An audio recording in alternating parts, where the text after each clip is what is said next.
மீண்டும் எங்கள் ஒவ்வொருவரையும் கர்த்தராகிய இயேசு கிறிஸ்துனுடைய பரிசுத்த நாமத்தினாலே நாங்கள் வாழ்த்தி வரவேற்கிறோம். ஆமென். நம்ம தொடர்ந்து ஒரு சில வாரங்களாக பரிசுத்த ஆவியானவருடைய கிரியைகள் அப்படிங்கிற ஒரு தொடர் போதனையை பேசிக்கொண்டு வருகிறோம். 13 வாரங்களாக பேசிக்கொண்டு வருகிறோம். இன்றைக்கும் 14வது வாரம். ஆமென். அப்போது பரிசுத்த ஆவியானவர் அவருடைய கிரியைகளில் பிரதானமான ஒரு கிரியை, அவர் இயேசு கிறிஸ்துவின் சாயலுக்கு நேராக நம்மை மாற்றுகிறார் என்று சொல்லி நம்ம பார்த்து கொண்டு வருகிறோம். பரிசுத்த ஆவியானவருடைய கிரியைகள் நிறைய இருக்கிறது. அவைகளை குறித்தெல்லாம் நம்ம ஒரு 10 வாரங்களாக 8 வாரங்களாக பார்த்து கொண்டு வந்தோம். ஆனால் பரிசுத்த ஆவியானவர் நமக்கு அனுப்பப்பட்டதனுடைய பிரதானமான நோக்கம் என்னன்னு சொன்னால், இயேசு கிறிஸ்துவனுடைய சாயலுக்கு நேராக நம்மை மாற்ற வேண்டும் என்பதற்காக. அதற்காகத்தான் பரிசுத்த ஆவியானவர் இயேசு கிறிஸ்துவினால் தேர்ந்தெடுக்கப்பட்டு அழைக்கப்பட்டு பிள்ளையாக முன்குறிக்கப்பட்டிருக்கிற ஒவ்வொருவருக்குள்ளேயும் அவர் தங்கி இருந்து நம்மை அவர் நடத்தி கொண்டு போகிறவராக அவர் இருக்கிறார். பவுலுடைய வாழ்க்கையை நம்ம பார்த்தோம். மண்ணுக்குள்ள புதைந்து இருந்த ஒரு தங்கமாக இருந்த பவுலுடைய வாழ்க்கையை கர்த்தர் தம்முடைய கரத்தில் எடுத்து தம்முடைய பரிசுத்த ரத்தத்தினாலே சுத்திகரித்து தமது மகிமைக்கு பயன்படக்கூடிய ஒரு பெரிய பாத்திரமாக அவனை மாற்றினார். அது உங்களுக்கு ஞாபகம் இருக்கு தானுங்களே? ஆமென் சொல்லுங்களேன். 2வது பேதுருவை பார்த்தோம். பயனற்ற ஒரு கல்லை போல, மற்றவர்கள் மிதிக்கப்படக்கூடிய ஒரு கல்லை போல, மற்றவர்களால் மதிக்கப்படத்தக்கதாக இல்லாத ஒரு கல்லை போல இருந்த பேதுருடைய வாழ்க்கையை கூட தேவன் தம்முடைய கருத்தில் எடுத்து அந்த கல்லை செதுக்க வேண்டிய விதங்களில் செதுக்கி அதை எங்கெங்கெல்லாம் ஒழுங்குபடுத்த வேண்டியமோ அந்த வகைகள்லாம் ஒழுங்குபடுத்தி சபைக்கு ஒரு மூளைக்கல்லை போல, சபையினுடைய அடிக்கல்லை போல, சபைக்கு ஒரு தலைவராக இயேசு கிறிஸ்து அவரை உண்டாக்கினார். ஆமென். அப்போ பார்த்து கொண்டு நம்ம வந்திருக்கிறோம். ஆமென். அப்போ தேவனுடைய மகிமைக்கு பாத்திரங்களாக பவுலையும் பேதுருவையும் கர்த்தராகிய இயேசு கிறிஸ்துவின் சாயலுக்கு நேராக பரிசுத்த ஆவியானவர் அவர் பயன்படுத்தினார். ஆமென். அப்படித்தான் இன்றைக்கு வந்திருக்கிற உங்கள் ஒவ்வொருவரையும் அவர் பயன்படுத்துவதற்கு ஆவலாக இருக்கிறார். ஆமென். அது என்னன்னு சொன்னால், அந்த இயேசு கிறிஸ்துவின் சாயலுக்குள்ளே இருக்கிற அந்த மகிமை, இயேசு கிறிஸ்துவனுடைய சாயலில் இருக்கக்கூடிய அந்த மகிமையை இன்றைக்கு மனுஷனாக இருக்கிற நீங்களும் நானும் அறிந்து கொள்ளாமல் இருக்கிறபடினால அந்த மகிமையை பெற்றுக்கொள்ளக்கூடிய வாஞ்சை முதலில், 2வது அதற்கு நம்ம முயற்சி செய்வதும் இல்லை. நிறைய பேர் என்ன சொல்கிறோம், நான் ரசிக்கப்பட்டுட்டேன், நான் சபைக்கு வந்துட்டேன், ஞாயிற்றுக்கிழமை ஒரு 3 பாட்டு பாடி ஆண்டவரை ஆராதிச்சுட்டு ஏதோ 4 வார்த்தை சொல்லுவாங்க, அதை கேட்டுக்கின்னு நீ நல்லா இருப்பா, ஆசீர்வாதமாக இருப்பா, அப்படி இருப்பேன்னு சொல்லிட்டா வீட்டுக்கு போனோடனே அந்த நாள் ஞாயிற்றுக்கிழமை ஆராதனை முடிஞ்சிருச்சு. இதோட அவங்களுடைய வாழ்க்கையில் அடுத்த ஞாயிற்றுக்கிழமை வருவதற்காக காத்து கொண்டு இருக்கிறாங்களே ஒழிய அனுதினமும் தேவனுடைய சாயலுக்கு நேராக தங்களை மாற்றிக்கொள்வதற்கு யாரும் காத்து கொண்டு இருப்பதாக இன்றைக்கு இல்லை. காரணம், இன்னைக்கு இன்ஸ்டண்ட்டான ஒரு உலகம். பாருங்கள், ஜனங்க எதையோ தேடிக்கொண்டு போய் கொண்டு இருக்கிறாங்க. நீங்கள் நல்லா பாருங்களேன், மனுஷன் எல்லாத்துக்கும் ஓடிக்கொண்டு இருப்பான், ஒரே ஒரு விஷயத்துக்கு மட்டும் தான் ஓட மாட்டாங்க. உங்களுக்கு தெரியுங்களா? எல்லாத்துக்கும் வேகமாக நீங்கள் போய் அந்த ரயில்வே ஸ்டேஷன் நின்று பாருங்களேன், காரில் பாருங்களேன், நின்று பேசுறதுக்கு அவங்களுக்கு டைம் இருக்காது, ஓடின்னு இருப்பாங்க. ஆனால் ஒரு இடத்துக்கு மட்டும் தான் ஜனங்க ஓட மாட்டாங்க. அது எந்த இடம்? சபை. சபைக்கு வரும்போது பாருங்களேன், ஓடிலாம் வர மாட்டாங்க. அப்படி ஏன்னு கேட்டிங்கன்னா, சபையில் தேவன் இருக்கிறார், அவருடைய சாயலுக்கு நேராக நான் மாற்றப்படுகிறேன் என்கிற அந்த சிந்தையை நமக்குள்ள இருந்து எடுத்து விடுகிறதுனால நம்மளால் அறிந்து கொள்ள முடியாமல் போய். அப்போ மகிமை, தேவனுடைய மகிமையில் நம்மை கொண்டு போய் சேர்க்கும்படிக்கு பரிசுத்த ஆவியானவர் நம்மோடு கூட இருக்கிறார். அப்போ தேவனுடைய மகிமை என்ன என்று பார்ப்பதற்கு முன்பாக ஏன் அந்த மகிமை எனக்கு வேணும்? காரணம் பாருங்களேன், எந்த ஒரு மனுஷனையும் தேவன் இருக்கிற மாதிரியே விட்டு விட்டு போவது கிடையாது. அந்த மனுஷனை அவனுடைய பழைய சுபாவத்திலிருந்து, பழைய சிந்தனையிலிருந்து, முந்தின ஆதாமாகிய ஆதாமுடைய எல்லா விதமான பழக்க வழக்கங்களிலிருந்து எடுத்து தமது சாயலாக தமது ரூபத்தின்படியையும் அந்த மனுஷனை உருவாக்கணும். பாருங்கள், இன்றைக்கி நாம் நம்மளுடைய பழைய சுபாவங்களோடு தினமும் போராடி கொண்டு தான் இருக்கிறோம். ரசிக்கப்பட்டுட்டோம், பல வருஷம் ஆயிடுச்சு, பலிபீடத்தில் பிரசங்கம் பண்ணுறோம், அபிஷேகத்தில் நிறைஞ்சிருக்கிறோம், ஊழியங்கள் செய்கிறோம், எல்லாம் செய்கிறோம். ஆனால் பழைய அந்த மனுஷனுடைய சுபாவத்தோடு நம்ம இன்னும் இருக்கிறோம். அதே கோபம், அதே எரிச்சல், அதே பயம், அதே பெருமை, அதே மேட்டுமை, இல்லை அதே திமிரு, அதே அடங்காத தன்மை, கீழ்ப்பட முடியாத ஒரு தன்மை, இது எல்லாமே இயேசு கிறிஸ்துவனுடைய சாயல் இல்லை. ரட்சிக்கப்பட்ட தேவ மனுஷனுடைய சாயல் இல்லை. இது யாருடைய சாயல்? முந்தின ஆதாமுடைய சாயல். ஆமென். முந்தின ஆதாமுடைய சாயல். அப்போ ஒரு வாரம் அந்த செய்தி கேட்கல, போன வாரம் என்னால் மறக்கப்படுவதில்லை அப்படின்னு செய்தியை கேட்டுட்டு அதில் உட்காந்துக்கிறீங்க, அப்படி தானே? சாயலுக்கு வந்துடுங்க. அது ஒரு நாள் ஹோட்டலில் போய் முட்டை பரோட்டா சாப்பிட்டது மாரி டெய்லி முட்டை பரோட்டா கிடைக்காது வீட்டில். என்ன சொல்கிறீங்க? ஆமீன். அப்போ அந்த சாயலுக்கு வந்துடுங்க. அப்போ அந்த கோபம், எரிச்சல், இப்படிப்பட்ட அந்த சுபாவங்கள் எல்லாம் அது யாருடைய சாயல் அப்படின்னு பார்த்தீங்கன்னா முந்தின ஆதாமுடைய சாயல். இப்போ அந்த சாயல் உங்களுக்குள்ள யாருக்குள்ள இருக்கிற வரைக்கும் இயேசுவின் சாயலுக்கு நீங்களாம் மாற முடியாது. அப்படின்னு சொன்னால் அந்த முந்தின சாயல் உங்களுக்குள்ள இருந்து எனக்குள்ள இருந்து நம்முடைய ஆத்மாவிலிருந்து உரித்து எடுக்கப்படணும், முறித்து எடுக்கப்படணும். ஆமென். அப்போதான் அந்த இடம் காலியாகும். காலியாகக்கூடிய இடத்துல இயேசு கிறிஸ்துனுடைய சாயல் அது இறங்கி வரும். அப்போ சங்கீதக்காரர் தாவீது சொல்றார், என்னால் என்னை மாற்றிக்கொள்ள முடியாது, என்னால் என்னை விடுவித்துக்கொள்ள முடியாது. என்னை விடுவிக்கணும்னு சொன்னால் அதுக்கு ஒருத்தர் வேணும். இல்லை, கட்டப்பட்டவங்க தன்னை தானே விடுவித்துக்கொள்ள முடியுமா? முடியாது. அவங்களை விடுவிக்க யாராவது ஒருத்தவங்க தேவை. அப்போ ஆவியானவர் என்ன பண்ணுறார், அப்படி கட்டப்பட்டு இருக்கிற முந்தின சாயலோடு இன்னமும் இருந்து கொண்டிருக்கிற நம்ம விடுவிக்கும்படிக்காக நமக்குள்ள வந்து உட்கார்ந்து கொண்டு நம்முடைய சாயலை கர்த்தராகிய இயேசு கிறிஸ்துவினுடைய சாயலுக்கு நேராக அவர் மாற்றி கொண்டிருக்கிறார். எரேமியா 18வது அதிகாரம் 3வது 4வது வசனத்தை மைக்கில் வாசிக்கிறாங்க பாருங்க. எரேமியா 18:3-4. அப்படியே நான் குயவன் வீட்டிற்கு போனேன், இதோ அவன் திரிகையிலே வளைந்து கொண்டிருந்தான்.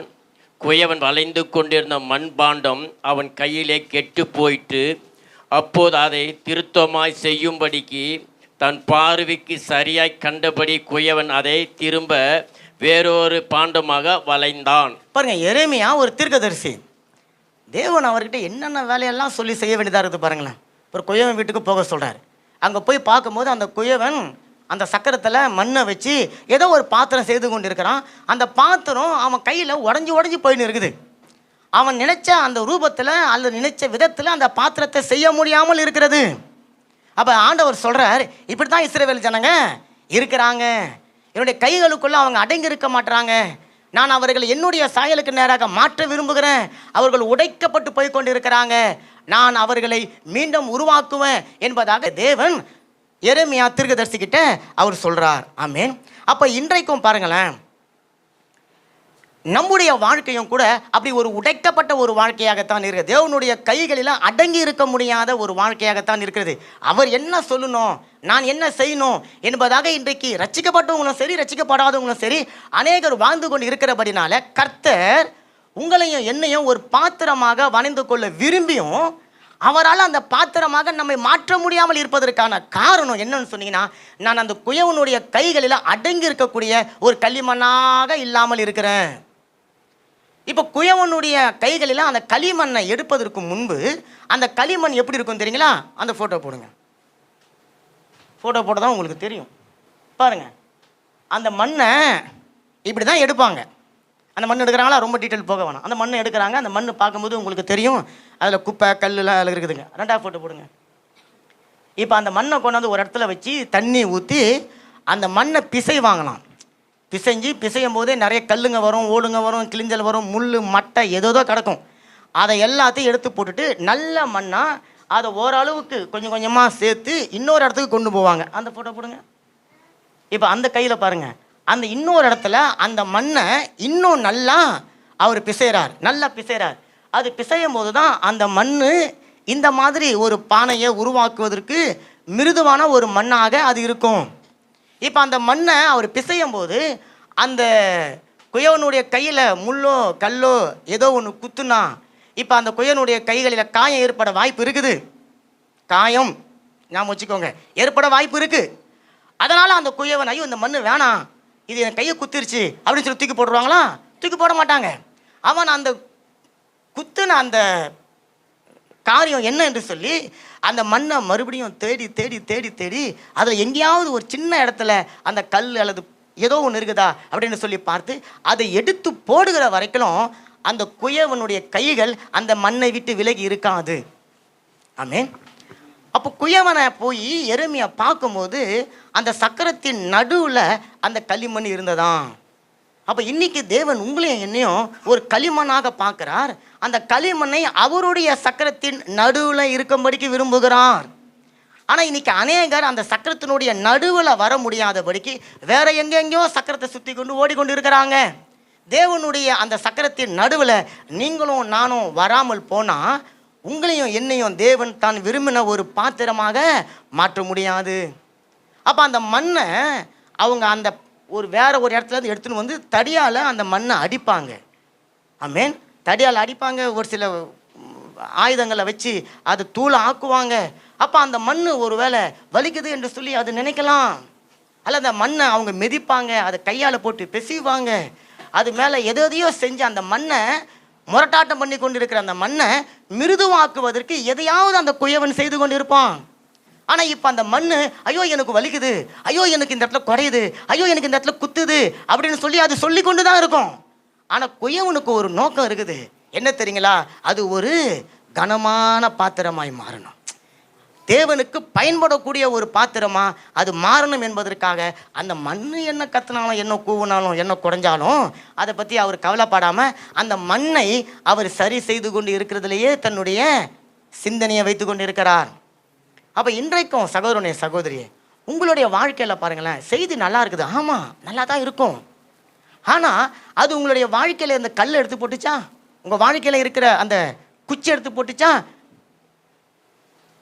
யாரையோ கீறி காயமாக்கக்கூடிய அந்த காரியத்தை அந்த மண் எடுத்து போடுவதற்கு நீங்கள் ஒத்துக்கொண்டீங்களா? அப்படின்னு சொன்னால் நீங்கள் தேவனுடைய சக்கரத்தின் நடுமயத்தில் இருப்பீங்க. நல்லா கவனிங்க, அந்த சக்கரத்தின் நடுமயத்தில் இருக்கிற மண் பதப்படுத்தப்பட்ட ஒரு மண்ணாக தான் வந்து இருக்கும். அது அங்கே இருந்த குப்பையும் குலையமாக தூக்கின்னு வந்து அந்த சக்கரத்தின் நடுவத்தில் வைக்க முடியாது. அதை பதப்படுத்துவதற்கு தன்னை அந்த மண் அர்ப்பணிக்கிறது. அப்போ எந்த ஒரு மனுஷன் சிருஷ்டிப்புக்கு தன்னை அர்ப்பணிக்கிறானோ, தன்னை சிருஷ்டித்து நடத்துவதற்கு ஒரு மனுஷன் அர்ப்பணிக்கிறானோ, அந்த மனுஷன்தான் அந்த சக்கரத்தின் நடுமயத்தில் வந்து நிற்க முடியும். அப்போ அந்த சக்கரத்தினுடைய அந்த மையம் அது எதுங்க? சபை. அப்போ அந்த சக்கரத்தின் நடுமயத்தில் தான் இப்போ நீங்கள் உட்காந்து இருக்கீங்க, அதான் சபை. இப்போ குயவன் பேசி கொண்டு இருக்கிறார். அப்போ பேசும்போது உங்களுக்கு யாருக்கோ ஒரு இடத்துல நிச்சயமாக குத்தும், ஏன்னா எனக்கு குத்துது இல்லை. அப்போ குத்தும்போது நிச்சயமாக அது குத்துதுன்னு சொன்னால் அந்த இடத்துல என்னுடைய பழைய மாம்சம் இருக்குது, முந்தின ஆதாமுடைய சாயல் இருக்குது. இப்போ என்ன பண்ணணும்? உணர்கிற மனுஷன் என்ன பண்ணுவான்? ஆமாம் ஆண்டவரே, அந்த முந்தின சாயல் என்னை விட்டு எடுத்து போடுங்க. அப்போ ஆமாம் எனக்கு வலிக்குத்தான், நீங்கள் என்ன தான் திட்டுறீங்க நல்லா தெரியுது, நீங்கள் என்ன தான் குறை சொல்கிறீங்க நல்லா தெரியுது. ஆனால் இது என்ன நோக்கி நீங்கள் பேசலை, குயவன் பேசி கொண்டு இருக்கிறாரு என்று சொல்லி அந்த மண் தன்னை அர்ப்பணித்து அந்த காரியத்தை எடுத்து போட இடம் கொடுக்கும் பொழுது அந்த மண் முதல்ல மிருதுவான ஒரு மண்ணாக, முதல்ல பாத்திரமாக மாறுவதற்கு தகுதியுள்ள ஒரு மண்ணாக அது வருகிறது. ஆமேன். இப்போ அந்த மண்ணில் இருக்கிற அந்த கல்லுங்க அல்லது எல்லாத்தையும் தேவையில்லாத பொருளை எடுத்து போடுற வரைக்கும் அந்த குயவனுடைய கரம் அந்த மண்ணை பிசைந்து கொண்டே இருக்கிறது. அதே போல் தான் சபையில் ஒவ்வொரு வாரமும் உங்களை ஆசீர்வதிக்கிற செய்திகளை நிறைய கொடுக்கலாம். நீங்கள் எல்லாரும் ஆசீர்வாதமாக தான் இருக்கிறீங்க. ஆனால் உங்களை உருவாக்கக்கூடிய அந்த செய்திகள் பாருங்களேன், அது பிசைவதற்கு சமம். அது பிசையும் பாருங்களேன். இப்போ வலிக்கும், நிச்சயமாக வலிக்கணும். ஏன் வலிக்குது உங்களுக்கு, எனக்கு ஏன் வலிக்குது? நான் உணர்வு உள்ளவனாக இருக்கிறேங்க.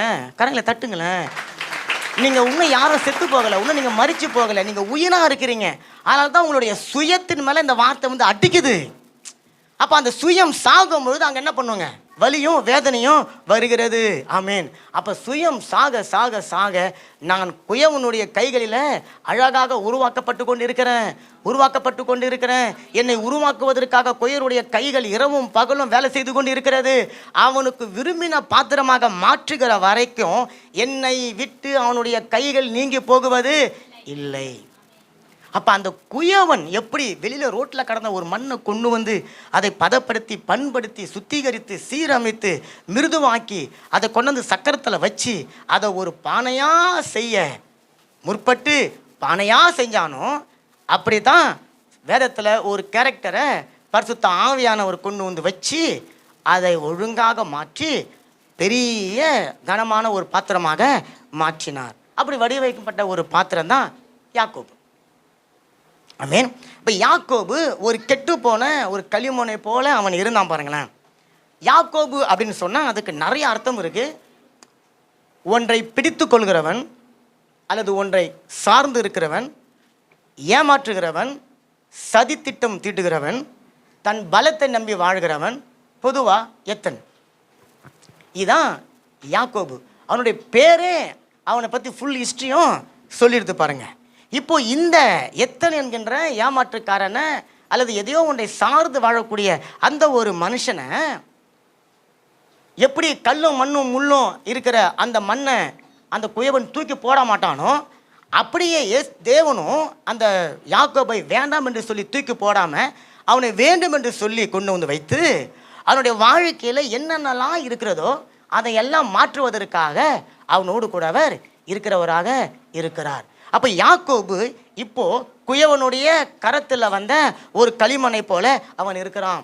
அந்த யாக்கோபை தேவன் அந்த சக்கரத்து மேலே வைக்கிறாரு, அவனை உடைக்கிறாரு, அவனை முறிக்கிறாரு, அவனை அழுத்துறாரு. ஆமீன். அவனுக்குள்ளே இருக்கிறத எல்லாத்தையும் எடுக்கிறாரு. அவன் எது எல்லாம் தன்னுடையதுன்னு சொல்லி நினைத்து கொண்டிருந்தானோ அதை எல்லாத்தையும் எடுக்கிறாரு. எடுத்துட்டு இப்போ தன்னுடைய ரத்தத்தை அவனுக்குள்ளே ஊற்றி அதை அவர் பிசைந்து வனைந்து மிருதுவான ஒரு மண்ணாக அவர் மாற்றி அவனை இப்பொழுது இஸ்ரவேலாக அவர் மாற்றுகிறார். ஆமேன். யாக்கோபு என்று சொன்னால் ஏமாற்றுகிறவன், இஸ்ரவேல் என்று சொன்னால் தெரிந்து கொள்ளப்பட்ட, சத்தமாக சொல்லுங்களேன், ஆசீர்வதிக்கப்பட்டவன். நல்ல கரைகளை தட்டுங்களேன். அப்போ நம்முடைய பழைய சுபாவமும் அந்த யாக்கோபனுடைய ஏமாற்றுக்காரனுடைய சுபாவத்தை போல தான். ஆனால் தேவன் அந்த ஏமாற்றுக்காரனா நீங்கள் நான் இருந்தால் பரலோகத்துக்குள்ளே போக முடியாது என்பதற்காக உங்களை என்னையும் ஆசீர்வதிக்கப்பட்ட ஒரு இஸ்ரவேலனாக மாற்றுவதற்காக உங்களையும் என்னையும் கொண்டாந்து அந்த சக்கரத்தின் நடுமையத்தில் வைத்திருக்கிறார். ஆமீன். நல்ல கரகம் தட்டி இருக்கு நம்ம. அப்போ அந்த இயேசு கிறிஸ்துனுடைய சாயலுக்கு நேராக அந்த சக்கரத்துக்குள்ளார வந்த மண்ணை அவர் வணையும் போது நிச்சயமாக வலியும் வேதனையும் இருக்கும். வலியும் வேதனையும் இருந்தாலும் அதனுடைய முடிவு மகிமையான கிறிஸ்துவின் சாயல். நல்ல காரியங்களை தட்டுங்க. சரி, அப்போ அந்த யாக்கோபை எப்படி தேவன் இஸ்ரவேலாய் மாற்றுகிறார்? ஆதியாகமம் 25:26. Ensuite sortit son frère, dont la main tenait le talon d'Ésaü. On lui donna le nom de Jacob. Isaac était âgé de 60 ans lorsqu'ils naquirent. Okay, அந்த வசனம் சொல்லுது, அவன் தன் சகோதரனுடைய குதிகாலை பிடித்து கொண்டு அவன் வெளியே வந்தானாம். இந்த வசனம் சொல்லுது, அவன் தன்னுடைய சகோதரனுடைய குதிகாலை பிடித்து கொண்டு வந்தபடினால அவனுக்கு என்ன பேர் வச்சாங்களாம்? யாக்கோபு என்று சொல்லி பேரிட்டாங்களாம். அப்போ யாக்கோபு என்று சொன்னால் ஒன்றை பிடித்து கொண்டு இருக்கிறவன் என்று சொல்லி அர்த்தம். அவனின் பிறப்பிலேயே தன்னுடைய சகோதரனுக்கு முந்தி வருவதற்காக அல்லது அவனுடைய அந்த என்ன சொல்லுது, அவன் வெளியே வருவதற்கு இவர் தடையா, இவர் ஏதோ ஒன்று செய்து அவனை முந்தி கொண்டு வரக்கூடிய ஒரு சுபாவத்தினால நிரப்பப்பட்டவனாக இவன் இருந்தான். அப்போ ஆரம்பத்திலிருந்து அந்த யாக்கோபனுடைய சாயலை நீங்கள் பார்த்தீங்கன்னு சொன்னால் நம்மால் அவனை நேசிக்கத்தக்கதான ஒரு சாயல் அவனிடத்துல இல்லை. அவன் ஒரு ஏமாற்றுக்காரனாக அவன் இருக்கிறான். அவன் தன்னுடைய சகோதரனுடைய குதிகாலை பிடித்து கொண்டு வெளியே வருகிறவனாக இருக்கிறான். மாத்திரமல்ல, அந்த புத்திர சுவீகார பாக்கியத்தை பெற்றுக்கொள்வதற்காக தன்னுடைய சகோதரனுடைய பலவீனத்தை அவன் பயன்படுத்தி கொள்ளுகிறான். ஒரு அல்ப கூழுக்காக அந்த புத்திர சுவீகாரத்தின் மேன்மை அவனுடைய சகோதரனுக்கும் தெரியல. இதற்காக நம்ம அவனை ஏமாற்றி அதை பெற்றுக்கொள்கிறோம் என்கின்ற எண்ணமும் இந்த யாக்கோபுக்கு இல்லை. அது மாத்திரமல்ல, தன்னுடைய தந்தையை அவன் ஏமாற்றி, ஆதியாகமம் 27:19 தன்னுடைய தந்தையை ஏமாற்றி அவன் ஏசாவுனுடைய ஆசீர்வாதத்தை அவன் திருடி கொள்ளுகிறான். அதற்கு அவனுடைய தாய் உடந்தையாக இருக்கிறார்கள். அப்போ இன்றைக்கும் பாருங்களேன், நம்ம மற்றவர்களை ஏமாற்றுகிறவர்களாக, மற்றவர்களுடைய காரியத்தை அபகரிக்கிறவர்களாக, மற்றவர்களுடைய சொத்து அல்லது மற்றவர்களுடைய உரிமையை பறித்து கொள்கிறவர்களாக இன்றைக்கு நீங்களும் நானும் அல்லது சபையில் இருக்கிறவங்க இருப்பாங்க என்று சொன்னால் நம்ம எல்லாரும் இன்னும் அந்த யாக்கோபுனுடைய பழைய சாயலை தான் நாம் இருக்கிறோம். அப்போ தேவன் என்ன செய்கிறார்? நீ அப்படியே ரவுண்ட் எடுத்துக்கொண்டே இருந்தீன்னா நீ யாக்கோபாக தான் கட்சிகள் இருப்ப. நீ என்னுடைய சக்கரத்தின் நடுமயத்தில் நீ வரணும். நீ சக்கரத்தில் வந்தாதான் என்னுடைய கை உன்னுடைய மேலே படும்.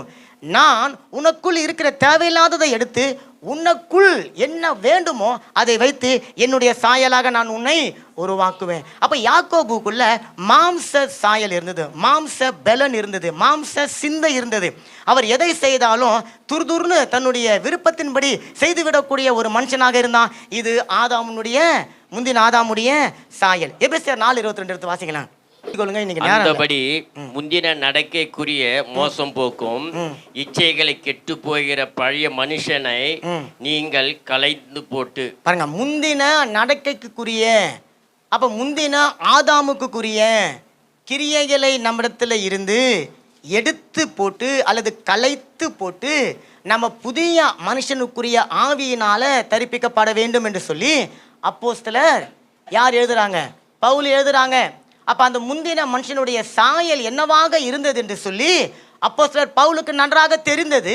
அதனால் அவர் உங்களுக்கு எனக்கும் ஏதோ ஒரு ஆலோசனையாக கொடுக்கல, இதை ஒரு கட்டளையாக கொடுக்கிறார். அந்த மோசம் போகக்கூட இச்சையான காரியங்களை விட்டு நீங்கள் விலகி வெளியே வாங்க.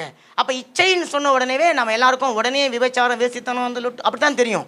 ஆனால் இச்சை என்பது நீங்கள் எந்த ஒரு விஷயத்தின் மேலே அதிகமான ஆசையை வைக்கிறீங்க, எந்த ஒரு காரியத்திற்காக ஒரு நாளில் நீங்கள் அதிகமான நேரத்தை செலவிடுறீங்க, எந்த ஒரு காரியத்தை பெற்றுக்கொள்வதற்காக நீங்கள் அதிகமாக முயற்சி செய்கிறீங்களோ அதுக்கு பேர் தான் இச்சை.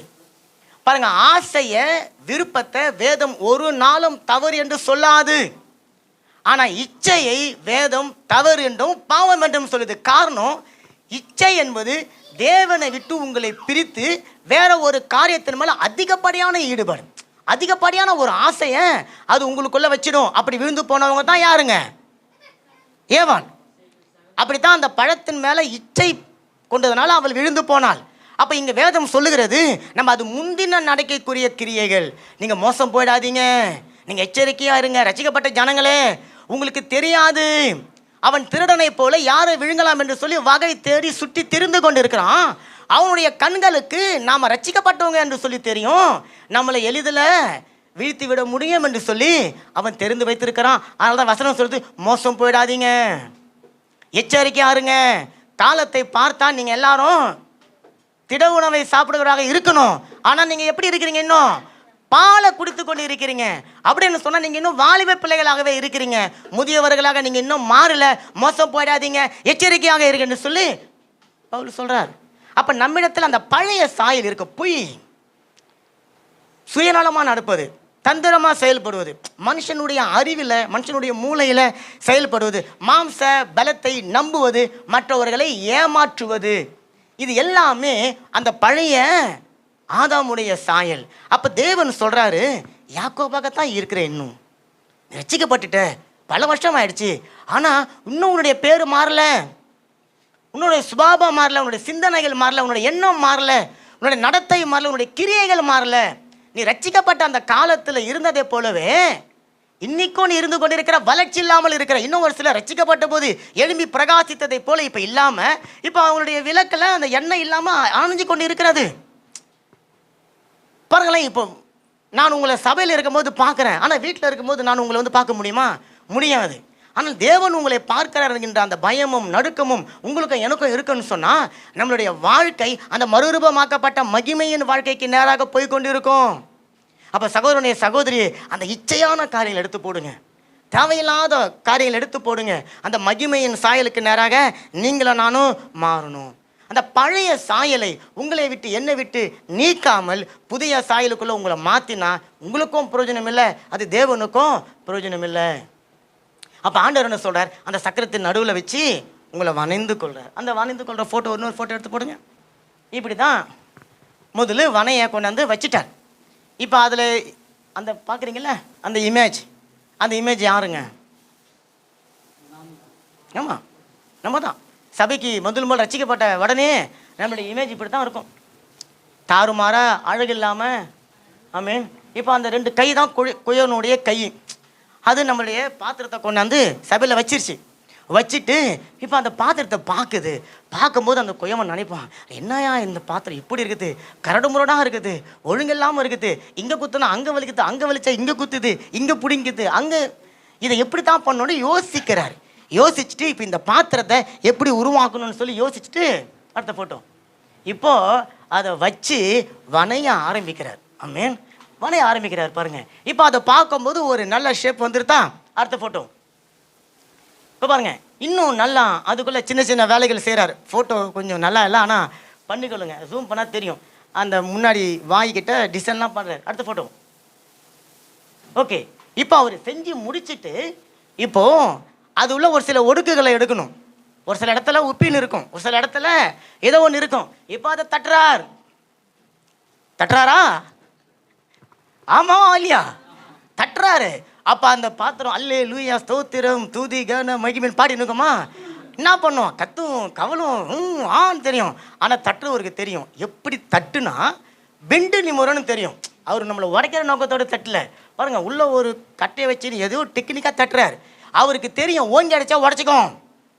அப்போ என்ன பண்ணுறார்? தட்ட வேண்டிய விதத்தில் பார்த்து, நம்மள சொல்லுவாங்க பதுவிசா தட்டணுமா இல்லை, ஒரு வார்த்தை ரொம்ப, ஆமாம், ரொம்ப தட்டி எடுக்கிறார். அப்படித்தான் நான் தட்டுறேன். அப்படித்தான் ஆண்டவரும் என்னையும் தட்டுறாரு, உங்களையும் தட்டுறாரு. அடுத்த ஃபோட்டோ. இப்போ அடுத்த ஃபோட்டோ. ஓகே, இப்போ தட்டி தட்டி தட்டி தட்டி கொண்டாந்து பாருங்க உக்காந்துக்கிற மாதிரி அழகாக வச்சுட்டாங்க. இப்போ இந்த பாத்திரத்தை யாரும் எடுத்துன்னு போய் பயன்படுத்த முடியாது. இந்த பாத்திரத்தில் நீங்கள் தண்ணி ஊற்றினா 10வது நிமிஷமே அந்த பானை உடஞ்சிடும். இப்போ அதை என்ன பண்ண போகிறாங்க? அடுத்த ஃபோட்டோ. இது தெரியுதா? அந்த பானையை உள்ளே வச்சுட்டு மேலே மண்ணெல்லாம் போட்டு அந்த எரியதெல்லாம் வீடில் தான் காட்ட முடியும், உங்களுக்கு காட்ட முடியல. சரி, அப்படியே இருக்கட்டும். இப்போது எரிக்கிறாரு, அங்கேயே அந்த பாயிண்ட் நிற்கட்டும். இப்போது உங்களையும் என்னையும் வச்சு ஆண்டவர் எரிக்கிறார். எரிக்கும் போது தான் அந்த மிருதுவாக இருந்த மண்பாண்டம் உறுதியாக மாறுகிறது, உறுதியாக மாறுகிறது. இப்போ பாருங்களேன்,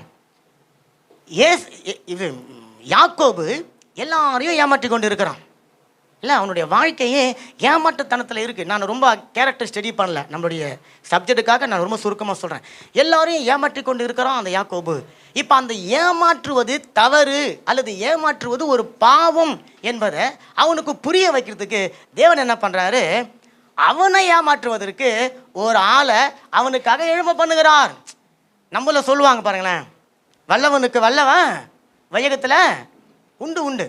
ஆமாம், இவனே ஒரு எத்தன், இவனுக்கு மேலே ஒரு பெரிய எத்தனை கில்லாடி எத்தனை ஆண்டவர் அங்கே அனுப்புகிறார். யாருங்க? அவர் தான் மாமா லாபான். நிறைய பேருக்கு மாமனார் மூலியமாக தான் ஞானோதயத்தை ஆண்டவர் வச்சுருப்பார்.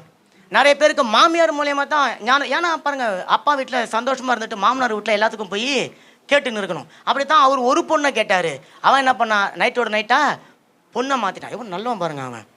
இல்லை, இவனே ஒரு எத்தன், இவனுக்கு ஒரு எத்து வைக்கிறான் பாருங்க அவன்.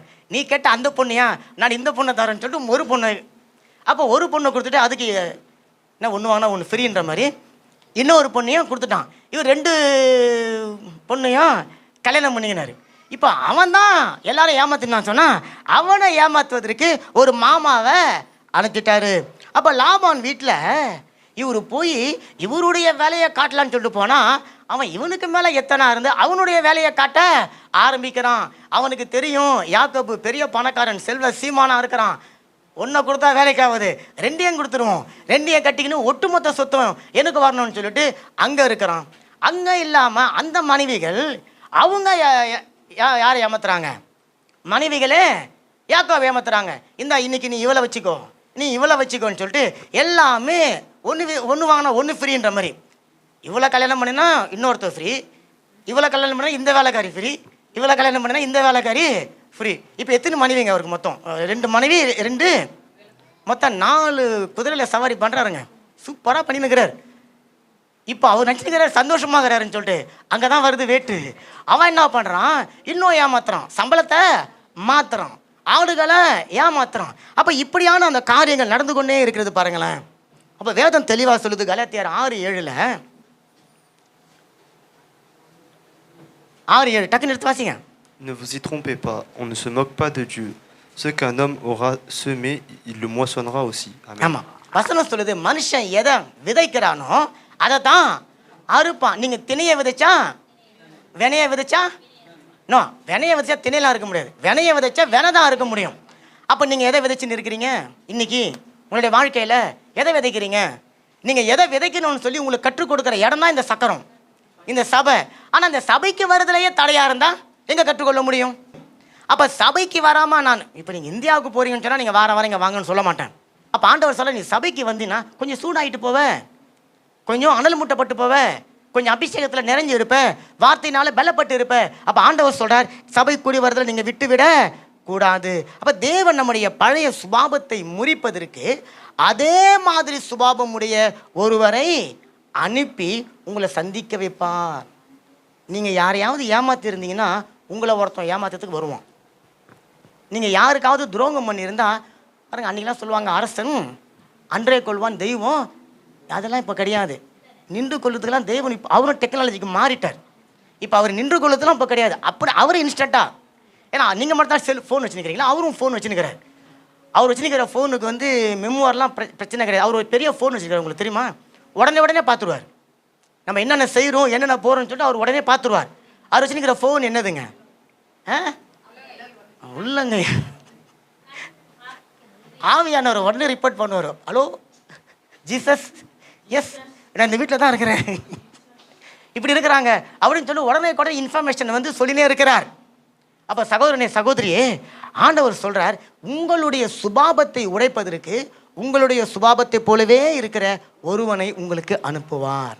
பாருங்க, நீங்கள் நம்ம அநேகரை ஏமாற்றும் போது அதனுடைய வலி நமக்கு தெரியாது. ஆனால் நம்மளை ஒருத்தன் ஏமாற்றும் போது அதனுடைய வலியும் வேதனையும் நம்ம புரிந்து கொள்கிறவராக இருக்கணும். முள்ளால் தான் எடுக்க முடியும். கோடாலையில் வச்சு முள்ளை எடுக்க முடியாது. முள்ளு குத்துன இடத்துல முள்ளை வச்சு தான் எடுக்க முடியும். அப்போ இன்னொரு எத்து வச்சு தான் எடுக்க முடியும். ஒரு எத்தனை இன்னொரு எத்தவனால தான் எடுக்க முடியும். அப்போ ஆண்டவர் அந்த யாக்கோபை குயவனை போல வணிந்து கொள்ள அவர் தொடங்குகிறார். கல்லை எடுத்து போடுறார், ஓடுகளை நீக்கி போடுகிறார், கடினமான பகுதிகளை எடுத்து போடுகிறார். இப்போ அதை மிருதுவாக மாற்றுகிறார். அதே போல யாக்கோபனுடைய சுபாவத்தை மாற்றுகிறார். அவனுடைய பழைய சுபாவங்கள் மாமனார் வீட்டில் ஒன்று ஒன்றாக தேவன் என்ன பண்றார், அதை பிடுங்கி போட்டுக்கொண்டு இருக்கிறார். அவனுடைய சுயநலத்தை அவர் முறிக்கிறார். அவனுடைய மாம்ச பலத்தை அவர் முறிக்கிறார். எத்தனை வருஷம் ஓடி உழைக்கிறாங்க அவன். எத்தனை வருஷம் ஒரு பொண்ணுக்காக எத்தனை வருஷம் வேலை செஞ்சான்? 7. இன்னொரு பொண்ணுக்காக அப்புறமேட்டு மறுபடியும். அப்போ 21 வருஷம் தன்னுடைய மாம்ச பலத்தினால அவன் ஓடிக்கொண்டு இருக்கிறான். ஆனால் அவர் முதல் பொண்ணை கேட்கும் போது ஆண்டவர்கிட்ட கேட்டு இருந்தாருன்னா ஆண்டவர் என்ன பண்ணியிருப்பாரு? எந்த பொண்ணு உனக்கு தேவையோ அந்த பொண்ணை கொடுத்துருப்பார். இன்னைக்கு நிறைய பேர் அப்படி தான், ஒரு வேலை தேவனுடைய சித்தமில்லாத வேலையில் மாட்டிக்கின்னு அந்த வேலையில் போய் கஷ்டப்பட்டு கொண்டு பல பிரயாசங்கள் வீணாய் போகிறது. ஆனால் அந்த பிரயாசத்திற்கான பலன் வராமல் இருக்கிறது. நிறைய பேர் இந்த படிப்பு படிக்க போகிறேன்னு சொல்லிட்டு படிச்சுட்டு வேலையெல்லாம் உட்காந்து இருக்க வேண்டியது. இந்த ஊருக்கு போகிறேன் எங்கேயோ போகிறேன்னு சொல்லிட்டு தேவனுடைய சித்தம் இல்லாத இடத்துல போயிட்டு சிக்கி தவித்து கொண்டு உழைச்சி கொண்டு இருக்கிறாங்க. ஆண்டவர் சொல்கிறார், நீ உழைக்கிறதுக்கு முன்னாடி, நீ கஷ்டப்படுவதற்கு முன்பாக என்னுடைய சமூகத்தில் நீ வந்து உட்கார்ந்து என்னுடைய சித்தத்தை தெரிஞ்சுக்கொள். இப்போ யாக்கோபுக்கு தேவனுடைய சித்தத்தை தெரியப்படுத்தணும். அப்போ அந்த குயவனுடைய சக்கரத்தில் அவன் வந்து வைக்கப்பட்டு வணைந்து கொள்வது அவனை சிருஷ்டிக்கிறதற்கு சமம். அந்த சிருஷ்டிப்பு எதை குறிக்கிறதுன்னு சொன்னால் எபிரேயர் 12:6 மறுபடியும் வாசிக்கிறேன் பாருங்களேன். கர்த்தர் அன்பு கூறுகிறவரை அவர் என்ன பண்ணுறாங்களாம்? சிருஷ்டிக்கிறார். ஆமாம், அன்பு கூறலன்னு சொன்னால் உங்களை என்னையும் அவர் எக்கடா கெட்டு போன்னு சொல்லி விட்டுருவார். ஆனால் அவர் உங்கள் மேலே என் மேலே அன்பு கூறுகிறபடினால உங்களையும் என்னையும் அவர் சிருஷ்டிக்கிறவராக அவர் இருக்கிறார். அப்போ இந்த தண்டனை நமக்கு ஒரு வேதனை கிடையாது, ஒரு வலி கிடையாது. மாறாக உங்களையும் என்னையும் ஒரு புதிய சாயலுக்கு நேராக நடத்தி கொண்டு போகிறது. இப்போ களிமண்ணுக்கு வலிக்கிறது என்பதனால அந்த குயவனுடைய கரங்கள் களிமண்ணை வணிந்து கொள்ளாமல் போனால் அந்த களிமண்ணாகவே இருக்கும். போகிறவர்களுடைய கால்களால் மிதிப்பட்டு காய்ந்து போவதற்காகத்தான் இருக்கும். ஆனால் களிமண்ணுக்கு வலிச்சாலும் பரவாயில்ல அப்படின்னு சொல்லி எந்த ஒரு குயவன் அந்த களிமண் மேலே நேசத்தை வச்சு பாசத்தை வச்சு அதை வணிந்து கொள்ள அந்த வலியை இவர் பொருட்படுத்தாமல் அதை வணிந்து கொள்ள ஆரம்பிக்கிறாரோ நாளொன்று வரும் அந்த களிமண் தான் அநேக கனவான்களுடைய வீட்டில் கனத்துக்குரிய ஒரு பாத்திரமாக அது இருக்கும். நல்ல கரங்களை கட்டி இப்போ குயவனுடைய அந்த சக்கரத்தின் நடுமையத்தில் வந்துட்டார் நம்ம யாக்கோபு. இப்போ இங்கே நம்ம நிறைய யாக்கோபுகள் இருக்கிறோம், நான் உள்பட. இப்போ நம்மையும் கொண்டு வந்த அந்த சக்கரத்தில் வைக்க போகிறோம். இப்போ வைக்கும்போது என்ன சொல்கிறார் பாருங்கள், மறுபடியும் 18:3 நான் வாசிக்கிறேன் பாருங்களேன். எரேமியா 18:3 அந்தபடியே நான் குயவன் வீட்டிற்கு போனேன். இப்போ குயவனுடைய வீடும் எதுன்னு கேட்டிங்கன்னா இங்கே தான், சபை தான். அப்போ நீங்கள் திருப்தியாக சொல்லலாம், நானும் ரெகபுத் புதுவாழ்வு சபை என்கின்ற குயவன் வீட்டுக்கு போயிட்டேன். இதோ அவன் திருகையினால வணைந்து கொண்டிருந்தான். இப்போ நான் என்ன பண்ணுறேன்? வணைந்து கொண்டு இருக்கிறேன். குயவன் வணைந்து கொண்டிருந்த மண் பாண்டம் அவன் கையில் கெட்டு போயிற்று. இப்போ நான் பேசி கொண்டு இருக்கும் போது எத்தனை பேருடைய சிந்தனையில் நீங்கள் கெட்டு போயின்னு இருக்கிறீங்க? நான் கெட்டு போய் கொண்டு இருக்கிறேன். என்னடா இன்னைக்கு கொஞ்சம் திட்டு கொஞ்சம் அதிகமாக இருக்குது அப்படின்னு யோசிக்கிறீங்களா? அல்லது என்னை பற்றி தான் இந்த ஆள் யோசனை பண்ணி பிளான் போட்டு ரூம் போட்டு யோசித்து வக்காசுக்கெலாம் போயிட்டு வந்து அங்கேயே நல்லா இதை யோசனை பண்ணி வந்திருக்கிறாரா அப்படின்னு நினைக்கிறீங்களா? நீங்கள் நினச்சிங்கன்னா அது நல்லது, நினைக்கலன்னு சொன்னால் இன்னும் நம்ம அந்த உணர்வுக்குள்ளே போகலன்னு அர்த்தம். நிச்சயமாக அந்த மண் அப்படித்தான் நினச்சிருக்கோம். ஆமேன். அப்போ இங்கே யாக்கோபை தேவன் கொண்டாந்து வச்சிருக்கிறார். இப்போ பாருங்களேன், அது அவன் கையில் கெட்டு போயிட்டு அப்பொழுது அதை திருத்தமாக செய்யும்படிக்கு அதை வேணான்னு தூக்கி போட்டுடல. இப்போ அவருக்கு நல்லா தெரியும், இந்த மண் பாண்டம் இப்போ உடஞ்சி போச்சு, இதை நான் தூக்கி போட்டுட்டா கேட்பாரற்று இது போயிடும், இதை நான் வணைந்து கொள்ளணும், இதை வணைவதற்கு என்னால் மட்டும்தான் முடியும் என்று சொல்லி திருத்தமாக செய்யும்படிக்கு தன் பார்வைக்கு சரியாய் கண்டபடி. அப்போ உங்களையும் என்னையும் தேவன் பார்க்கும்போது நீங்கள் சரியாக இருக்கிறவர்களாக இருக்கணும், தேவனுக்கு பிரியமாக இருக்கணும், தேவனுடைய இருதயத்துக்கு ஏற்றவர்களாக இருக்கணும். ஞாயிற்றுக்கிழமை கிறிஸ்தவர்களாக நீங்களும் நானும் இருப்போம் அப்படின்னு சொன்னால் ஞாயிற்றுக்கிழமை மட்டும்தான் நான் சபையில் வந்து தேவனுடைய நாமத்தை மகிமைப்படுத்துவேன் அப்படின்னு சொன்னால் நம்ம ரட்சிக்கப்படாமல் இருப்பதே நல்லது. ரட்சிக்கப்பட்டவங்களுடைய பிரதான நோக்கம் தேவனோடு கூட சேர்ந்து வாழக்கூடிய ஒரு வாழ்க்கைங்க. அது ஞாயிற்றுக்கிழமை ஒரு நாள் மட்டும் கிடையாது, ஒவ்வொரு நாளும் கிடையாது, ஒவ்வொரு மணி நேரமும் கிடையாது, ஒவ்வொரு நிமிடமும் கிடையாது, அது ஒவ்வொரு நொடி வாழக்கூடிய வாழ்க்கை. அப்போ இன்னைக்கு நிறைய பேர், நான் நம்ம சபையை பற்றி பேசுகிறேன், நான் பொதுவாக பேசுகிறேன், எல்லா சபைகளிலும் சண்டே கிறிஸ்டியன்ஸாக இருக்கிறாங்க, அவங்க ஒன் டே கிறிஸ்டியன்ஸாக இருக்கிறாங்க. ஆனால் ஆண்டவர் சொல்றார், நீ எவ்ரிடே கிறிஸ்டியனாக கூட இருக்கக்கூடாது, எவரி மொமெண்ட், ஒவ்வொரு நொடி பொழுதும் நீ கிறிஸ்தவனாகவே இருக்கணும். காரணம் நான் சொன்னேன், நீங்கள் எல்லாரும் நானும் உட்பட நடமாடும் பைபிளாக இருக்கிறோம். உங்களையும் என்னையும் ஒருத்தன் எடுத்து கையில் வச்சு பிரித்து பார்த்தா அங்கே தேவனுடைய மகிமை தெரியணுங்க. என்னுடைய புகழோ மேன்மையோ என்னுடைய பராக்கிரமம் அல்ல, தேவனுடைய மகிமை தெரியணும். அப்போ உங்களுடைய ஆண்டவருக்காக நீங்கள் எவ்வளோ நேரத்தை ஒதுக்கிறீங்க? இப்போ யாக்கோபு தன்னுடைய சுயத்தை நம்பி ஓடிக்கொண்டிருந்தான். இப்போ ஆண்டவர் அவனை மறுபடியும் சீரமைப்பதற்காக தன்னுடைய கண்கள் கண்ட அது விதமாக அவனை மாற்ற விரும்புகிறார். ஆவியானவர் அப்படி தான் உங்களையும் என்னையும் அவருடைய கண்கள் கண்டு பிதாவினுடைய சாயல், இயேசு கிறிஸ்துவின் சாயல் உங்களுக்குள்ள எனக்குள்ள உண்டாக வேண்டும் என்பதற்காக தன்னுடைய கையில் உங்களை வணைந்து கொண்டிருக்கிறார். ஏதோ ஒரு நாளில், ஒரு மணி நேரத்தில், 5 நிமிஷத்தில் ஒரு பானையை அவனால் செஞ்சிட முடியாது. அதற்காக பல மணி நேரங்கள் அவன் பிரயாசப்படணும். அப்படித்தான் அந்த குயவன் செய்வான். இப்போ நல்லா அந்த பாத்திரம் வந்துச்சா பிரச்சனை இல்லை, ஆனால் அது உடஞ்சி போச்சுன்னா மறுபடியும் அதை தண்ணி ஊற்றணும், மறுபடியும் அதை பிசையணும், மறுபடியும் அதை அடைக்கணும். ஆரம்பத்திலிருந்து மறுபடியும் அந்த குயவன் அதை கொண்டு வருவான். எது வரைக்கும்? அந்த பாத்திரமாக மாறுகிற வரைக்கும். அப்படித்தாங்க பரிசுத்த ஆவியானவர் இன்றைக்கு உங்களோட என்னோட போராடி கொண்டு இருக்கிறார். நான் சொன்ன பாருங்க, பரிசுத்த ஆவியானவருடைய வேலை ரொம்ப ஈஸியான வேலை இல்லை. பரிசுத்த ஆவியானவர் என்றென்றைக்கும் உங்களோட கூட இருக்கிறார். இந்த நாசமான உலகத்தில், இந்த நாசமான மனுஷனுக்குள்ளார பரிசுத்தமே நிறைந்த பரிசுத்த ஆவியானவர் வந்து தங்கி தரித்திருந்து உங்களையும் என்னையும் அந்த பிரகாசமான மகிமைக்குள்ளார கொண்டு போய் சேர்ப்பதற்காக ஒவ்வொரு நாளும் அவர் உழைத்து கொண்டு இருக்கிறார். பரிசுத்த ஆவியானவர் அப்படித்தாங்க உள்ள இருந்து பேசி கொண்டிருக்கிறார் இன்னைக்கு உங்ககிட்டையும். ஆமா, நீங்க எதை பாவம் செய்யும் போது மட்டும் பரிசுத்த ஆவியானவர் பேசுகிறவர் கிடையாது. நீங்க பாவமே செய்யாமல் இருந்தாலும் தேவனுடைய சித்தம் செய்யாமல் இருக்கும் போது உங்களுடைய கூட பேசின்னு இருப்பார். இப்ப யாக்கோபு கிட்ட பேசி கொண்டு இருக்கிறார், அவனை அக்கினியில போட்டு எரித்து கொண்டு இருக்கிறார். அல்லேலூயா. தன்னுடைய சுயபலத்தை நம்பி வாழ்ந்து கொண்டிருந்த, வாழ்க்கை முழுசும் போராடி கொண்டிருந்தான். யாருங்க? யாக்கோபு. இன்னைக்கு நீங்க போராடி கொண்டு இருக்கிறீங்களா? எது கூட நீங்க போராடி கொண்டு இருக்கிறீங்க பாருங்க. கிறிஸ்துவனுடைய வாழ்க்கை போராடி கொண்டு இருப்பது கிடையாதுங்க. ராஜா மாதிரி வாழ வேண்டியது தாங்க நம்மளுடைய வாழ்க்கை. ஆனா நீங்க ராஜாவா இருக்கணும்னு சொன்னா நீங்க அரண்மனையில இருக்கணும், நீங்க ராஜாவுக்கு பிள்ளையா இருக்கணும், ராஜாவுக்கு கீழ்ப்படிஞ்சு இருக்கணும். அப்பதான் ராஜாவுடைய ஆசீர்வாதம் உங்களுக்கு உண்டாகும். ஆமென். ஆனா நான் இன்னும் போராடி கொண்டு இருக்கிறேன் அப்படின்னு சொன்னா நான் ரட்சிக்கப்பட்டதனுடைய மேன்மையை தெரியாம இருக்கிறேன். ரட்சிப்பினால தேவன் எனக்கு கொடுத்த விலை கிரயத்தை குறித்து நான் தெரியாமல் இருக்கிறேன். நம்முடைய ஆண்டவர் நல்லவர் பாருங்களேன். உங்களுடைய எந்த ஒரு பலவீனத்தையும் பார்த்து உங்களையும் என்னையும் மனுஷன் தள்ளுற மாதிரி அவர் தள்ளுவது கிடையாது. அந்த குயவன் எப்படி தன்னுடைய கண்ணுகளுக்கு ஏற்றபடி அந்த பாத்திரத்தை வனைந்து வனைந்து வனைந்து வனைந்து நாளொன்று வரும்போது நல்ல பாத்திரமாய் அவன் அதை பார்க்கிறானோ, அதே போல கர்த்தராகிய தேவனும் உங்களை என்னையும் தன்னுடைய கரத்தினாலே சீரமைத்து அவருடைய பார்வைக்கு நலமானதாக மாற்றுகிறார். ஆமென். ஏசாயா 64:8. Ne tirez pas à l'extrême, ô l'Éternel, et ne te souviens pas du jour du crime. Regarde donc, nous sommes ton peuple. Amen. ஆமென். இப்போ வந்து பாருங்க 64:8ல, இப்பொழுதும் கர்த்தாவே நீர் எங்களுடைய பிதா, நாங்கள் களிமண், நீர் எங்களை உருவாக்குகிறவர், நாங்கள் அனைவரும் உமது கரத்தின் கிரியைகள். எந்த ஒரு களிமண் முதல்ல அது களிமண் என்பதை தெரிஞ்சுக்கணும். களிமண் தங்க கட்டி நினச்சிருந்தா அதனால் மாற முடியாது. களிமண் தான் ஒரு இரும்புன்னு சொன்னால் அதனால் மாற முடியாது. களிமண் தான் ஒரு கல்லு நினச்சா கூட அதால் மாற முடியாது. முதல்ல களிமண் தான் ஒரு களிமண் என்பதை அறிஞ்சு கொள்ளணும். யாக்கோபு முதல்ல தான் யாக்கோபு என்பதை அறிஞ்சு கொள்ளணும். உங்களுக்கும் எனக்கும் தான் யாக்கோபு ஒரு பேர். யாக்கோபு கூப்பிடும் போதெல்லாம் யாக்கோபுக்கு தெரியும் எத்தன், ஏமாற்றுக்காரன் அப்படின்னு சொல்லி அவனுக்கு தெரியும்.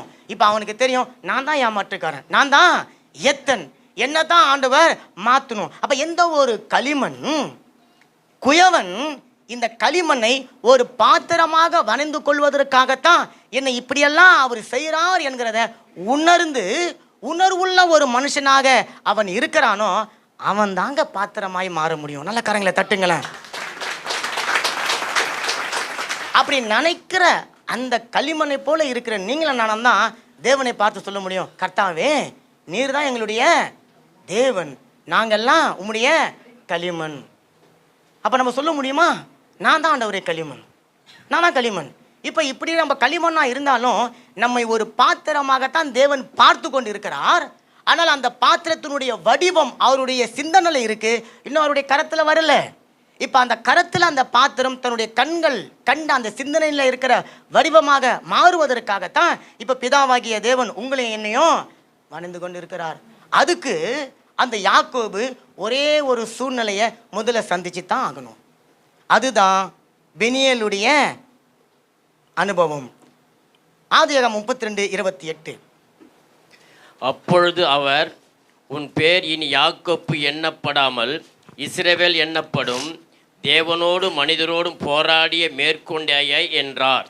பாருங்க, இப்போ இவன் இங்க போராடுவதற்கு முன்பாக தேவன் அவனை சந்தித்து அவனுடைய வாழ்க்கையை எப்படி மாற்றுவதாக அவர் சொன்னார் என்பதை நீங்க ஆதியாகமம் 28 10-19 வரை உள்ள வேத பகுதியில் வாசிச்சு பார்த்தீங்கன்னா அங்க ஒரு சம்பவம் எழுதப்பட்டிருக்கும். தன்னுடைய சகோதரன் ஏசாவை ஏமாற்றினபடினால பயந்து கொண்டு தன்னுடைய மாமா லாபான் வீட்டுக்கு ஓடி போகுவதற்காக யாக்கோபு ஓடி போகிறார். அப்போ அந்தி சாய்கிற நேரத்தில் அவர் ஒரு பர்வதத்தில் வந்து ஒரு கல்லை வைத்து படுத்து கொண்டு இருக்கிறார். அங்கே தனிமையாக இருக்கிற யாக்கோபை தேவன் சந்திக்கிறார். இது வரைக்கும் யாக்கோபு கிட்ட தேவன் பேசினதா வேதத்தில் எங்கேயுமே வாசிக்க முடியாது. யாக்கோபு தேவனோடு பேசினான் என்று சொல்லி வேதத்தில் எங்கேயுமே வாசிக்க முடியாது. இங்கே தான் முதல்ல யாக்கோபை தேவன் சந்திக்கிறார். அந்த சொப்பனத்தில் அவர் வந்து யாக்கோபோடு கூட அவர் வந்து பேசுகிறார். ஏனியில தேவதூதர்கள் ஏறி இறங்குகிறார்கள். அப்போது தேவன் சொல்றார் அவனை பார்த்து, நான் உன்னோடு கூட இருப்பேன். இது வரைக்கும் தேவன் என்னோடு கூட இருக்கணும் என்று சொல்லி யாக்கோபு நினைக்காதபடினால தான் அவன் தந்திரக்காரனாக, ஏமாற்றுக்காரனாக, அநேகர் இடத்துலேருந்து திருடுகிறவனாக, தன்னுடைய தகப்பன் இடத்துல பொய் சொல்லுகிறவனாக, அபகரிக்கிறவனாக, சுயபலத்தை நம்பி வாழ்ந்து கொண்டுகிறவனாக இருக்கிறான். இப்போ ஆண்டவர் சொல்றாரு, அப்பா நீ இப்படியே ஓடிக்கொண்டிருந்தா நீ ஆசீர்வதிக்கப்பட்டவனா இருக்க முடியாது, உன்னோடு கூட நான் இருக்கணும். அப்போ தேவன் எப்படி சொப்பனத்தில் அவனை வந்து சந்தித்து பேசினாரோ அப்படி உங்ககிட்ட என்கிட்ட பேசினால் ஒழிய உங்களால் என்னால் தேவனுடைய சத்தத்தை கேட்க முடியாது. இதுவரையில் யாருடைய சத்தத்தையோ கேட்டுக்கொண்டிருந்தான். யாருங்க? யாக்கோபு. இப்போ முதலா தேவனுடைய சத்தத்தை கேட்கிறான். அப்படித்தான் உலகத்தில் நீங்களும் நானும் இருக்கும்போது எந்தெந்த சத்தத்தையோ கேட்டுக்கொண்டிருந்தோம். ஒரு நாள் தேவ சத்தத்தை கேட்டு நீங்களும் நான் ரட்சிக்கப்பட்டோம். இப்போ இங்கே யாக்கோபு ரட்சிப்புக்கு அடையாளமாக தேவனுடைய வாக்கு தத்தத்தை முதல் அவர் நம்புகிறார். இதுவரையில் தன்னுடைய கரத்தை நம்பினவன், தன்னுடைய பலத்தை நம்பினவன், தன்னுடைய சுயத்தை நம்பினவன், தன்னால் எல்லாம் முடியும் என்று சொல்லி நம்பின யாக்கோபு முதல்ல தேவனுடைய வாக்கு தத்தத்தினாலே இது ஆகும் என்று சொல்லி, ஆண்டவரே நீ சொன்னபடியே எனக்கு செய்வீங்க அப்படின்னு சொன்னான், நான் சமாதானத்தோடு திரும்பி வருவேன்னு சொன்னான், நான் உங்களுக்கு என்ன கட்டுவேன்? பலிபீடம் கட்டுவேன் அப்படின்னு சொல்லி அந்த இடத்துக்கு என்ன பேர் வச்சாங்க? அந்த இடத்துக்கு ஏல் பெத்தேல் என்று சொல்லி பேர் வச்சாங்க. அப்ப ஏல் பெத்தேல் அனுபவத்துக்குள்ள நீங்களா நானும் வரணும். இது வரைக்கும் யாக்கோபு ஊர் சுத்தி கொண்டு இருந்தவனாக இருந்தான். தேவன் இப்போது அவனை தன்னுடைய வீட்டுக்குள்ள கொண்டு வருகிறார். ஏல் பெத்தேலுக்கு அவனை கொண்டு வருகிறான். அப்ப ஏல் பெத்தேல் இது எது குறிக்குதுங்க? தேவனுடைய வீடு இன்றைக்கு எதை குறிக்கிறது? சபையை குறிக்கிறது.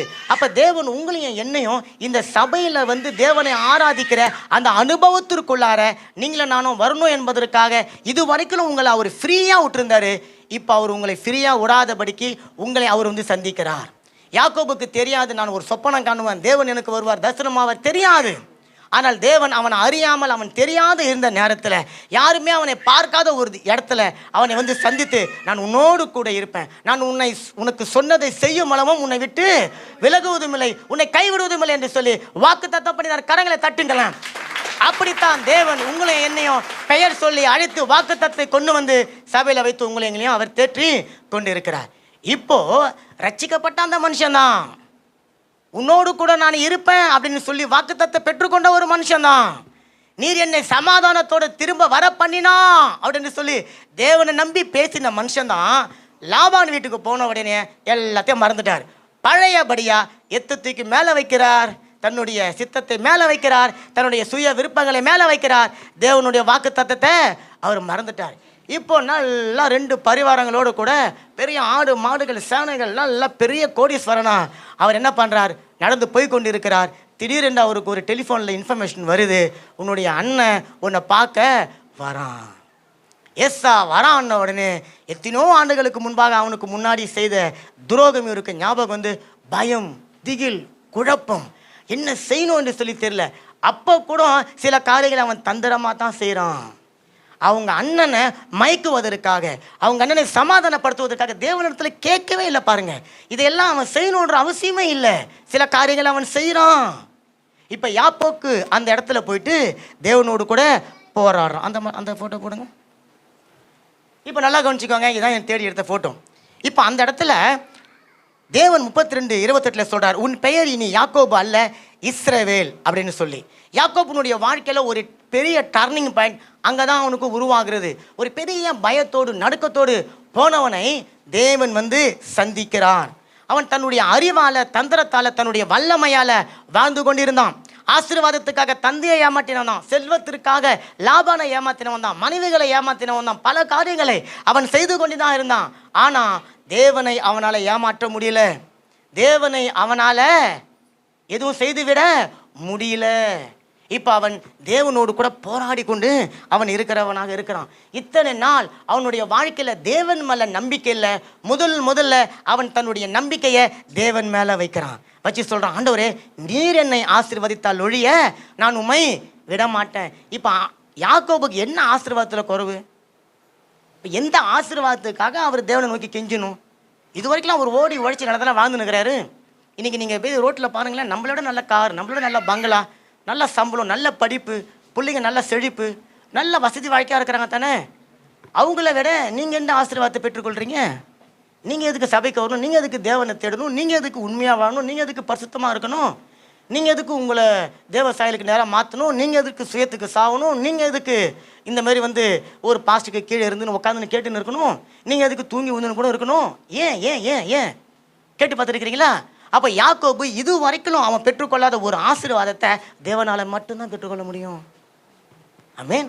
அது தேவன் மட்டும்தான் அவனுக்கு கொடுக்க முடியும். இப்போ இவர் பார்த்துட்டாரு, நான் அண்ணன் கூட போராடி ஜெயிச்சிட்டேன், நான் எங்கள் அப்பா கூட போராடி ஜெயிச்சிட்டேன், நான் எங்கள் அம்மாவை ஏமாற்றி ஜெயிச்சிட்டேன், எங்கள் மாமாவை ஏமாற்றி ஜெயிச்சிட்டேன், எங்களை 2 பொண்டாட்டிகளை ஏமாற்றி ஜெயிச்சிட்டேன், என் 2 மறுமனையாட்டிகளை ஏமாற்றி ஜெயிச்சிட்டேன், அதே போல் நான் தேவனையும் ஏமாற்றி ஜெயிச்சிருவேன் அப்படின்னு சொல்லி தேவனோடு ஒரு போராடுறாராம். ஒரு பிள்ளையனுடைய தாடி மீசியை பிடிச்சி குழந்தை குத்தினுக்கிற மாதிரி இவர் இங்கே குத்தின்னு இருக்கிறார். இவருக்கு நினைப்பு, நான் எல்லாரையும் ஏமாற்றிட்டேன், நான் ஒரு பெரிய ஏமாற்றுக்காரனாக்கணும், நான் பெரிய எத்தனாச்சு, நான் தேவனையும் ஏமாத்திடுவேன் என்று சொல்லி அவர் செய்து கொண்டிருக்கிறார். இப்போ தேவன் என்ன பண்ணாராம், அவருடைய தொடை சந்தை சுலுக்குனாராம். அங்கே தான் அவருடைய தான் என்ற அகந்தை, என்னால் எல்லாம் முடியும் என்கின்ற அந்த எண்ணம், நான் என்னுடைய அறிவால் ஞானத்தால் எல்லாவற்றையும் நான் செய்திடுவேன் என்கின்ற அந்த சிந்தனை அங்கே தான் ஒழிந்தது. வசனம் சொல்லும், சூரியன் எழும்பும்போது இவர் ஒரு கோலை கையில் வச்சுக்கின்னு தள்ளாடி தள்ளாடி நடந்தார். சகோதரனே சகோதரியே, நீங்கள் ஓடிக்கொண்டு இருக்கிற வரைக்கும் தேவன் உங்களை ஒன்றும் செய்ய மாட்டார். ஆனால் உங்களுடைய தேவை நேரத்தில் நீங்கள் வரும்போது உங்களுக்கும் எனக்கும் அவர் எடுக்க வேண்டிய சுலுக்கு ஒன்று இருக்குது. அந்த சுலுக்கு எடுத்துட்டாருன்னா அந்த கோல் இல்லாமல் இனி யாக்கோபால நடக்க முடியாது. நீங்கள் அந்த படத்தில் கூட பாருங்களேன், முன்னாடி தனியாக நின்று அதுக்கப்புறம் ஒரு கோலை வச்சு தான் நடந்திருப்பார். வசனம் சொல்லும், அவர் சாகும் பொழுதும் எப்படி செத்தாராம்? அப்போ அந்த கோல் யாருன்னு சொன்னால் தேவன் பெனியலில் கொடுத்த வாக்கு தத்த. நல்ல கரங்களை தட்டுங்களேன். இப்போ அவன் முதல்ல கேட்குறான், என்ன ஆசீர்வாதங்க அவனுக்கு குறைவு? எந்த ஆசீர்வாதத்துக்காக தேவன் ஒருத்தன் போராடுறான் தெரியுமா? ஆண்டவரே, நீங்கள் பெனியலில் எனக்கு சொன்ன வாக்கு தத்தம், நான் உன் கூட இருப்பேன்னு சொன்னீங்களே, இன்றைக்கி என் கூட 4 மனைவி கிட்டத்தில் இருக்கிறாங்க, இத்தனை பிள்ளைகள் இருக்கிறாங்க, இவ்வளோ வேலைக்காரங்க இருக்காங்க, இவ்வளோ ஒட்டகம், இவ்வளோ குதிரை, இவ்வளோ கழுதை எல்லாம் இருக்குது. ஆனால் நீங்கள் என் கூட இல்லை ஆண்டவரே. இப்போ நீங்கள் என் கூட இருக்கணும். நீங்கள் என் கூட இருந்தால் தான் ஏசா கிட்டேருந்து இங்கே என்னை காப்பாற்ற முடியும் என்று சொல்லி, ஆண்டவரே நீங்கள் இந்த ஒரு ஆசீர்வாதத்தை எனக்கு கொடுத்தால் ஒழிய, பெனியல்ல சொன்னீங்களே, நான் உன்னோடு கூட இருக்கிறேன், உன்னை சமாதானத்தோடு நான் திரும்ப வர பண்ணுவேன், உன் தகப்பன் வீட்டுக்கு நான் உன்னை கொண்டு வருவேன்னு சொல்லி எனக்கு வாக்கு பண்ணினீங்களே, ஆண்டவரே அந்த வாக்கு தத்துவத்தின் ஆசீர்வாதத்தை எனக்கு கொடுங்க என்று சொல்லி போராடுறான். வேதம் சொல்லுகிறது, தேவன் அவனை பார்த்து சொல்றாரு, இனி நீ போராடி கொண்டு இருக்கிற ஏமாற்றுக்கார யாக்கோபு அல்ல, இனி நீ ஆசீர்வதிக்கப்பட்ட இஸ்ரவேல். நல்ல கரங்களை தட்டுங்களேன். அந்த ஆசீர்வதிக்கப்பட்ட இஸ்ரவேலுக்குள்ளார ஏதோ யாக்கோபு மட்டும் ஆசீர்வாதத்தை பெற்றுக்கொள்வது கிடையாது. பல சந்ததிகள், பல இனங்கள், பல தேசங்கள், பல ராஜ்யங்கள் உருவாக்கக்கூடிய அந்த ஆசீர்வாதத்தை பெனியல்ல தேவன் அவனுக்கு கொடுத்தார். அதனுடைய மேன்மை தெரியல. இன்னைக்கு உங்களுக்கு எனக்கும் விலையேறப்பட்ட தன் ரத்தத்தினால தேவன் கொடுத்த ரட்சிப்பினுடைய மேன்மை உங்களுக்கு எனக்கும் தெரியல. இப்போ பாருங்க, அந்த ரட்சிப்பை நீங்கள் ஒரு நாள் ஏங்கி தவித்து தேவனிடத்தில் கெஞ்சி கூத்தாடி கேட்க வேண்டிய ஒரு நிலைக்கு யாக்கோப்பை போல நீங்கள் நான் வந்து விடக்கூடாது.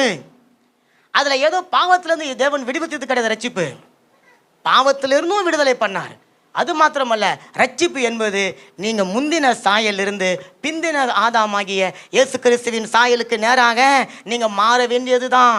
ஆமென், அல்லேலூயா.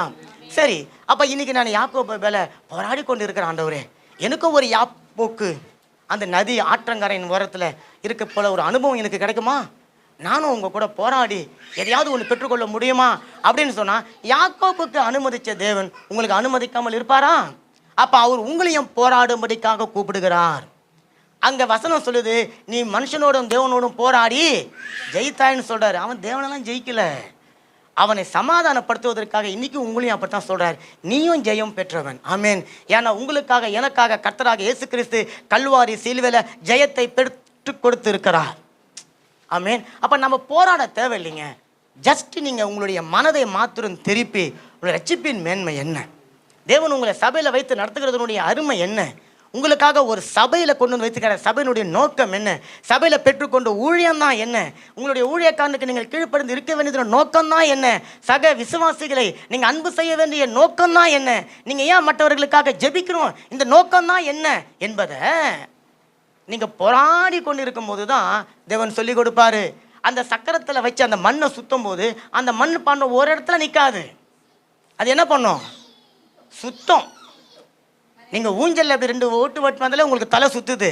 அங்கே வச்சு ஆண்டவர் உங்களை தலையை சுற்றி உங்கள் மூளைக்குள்ளே இருக்கிறத எல்லாம் எடுத்து போட்டு உங்களை நல்ல ஸ்திரமான ஒரு மூளையாக கொண்டு வர வரைக்கலாம் சக்கரை நிற்காதுங்க.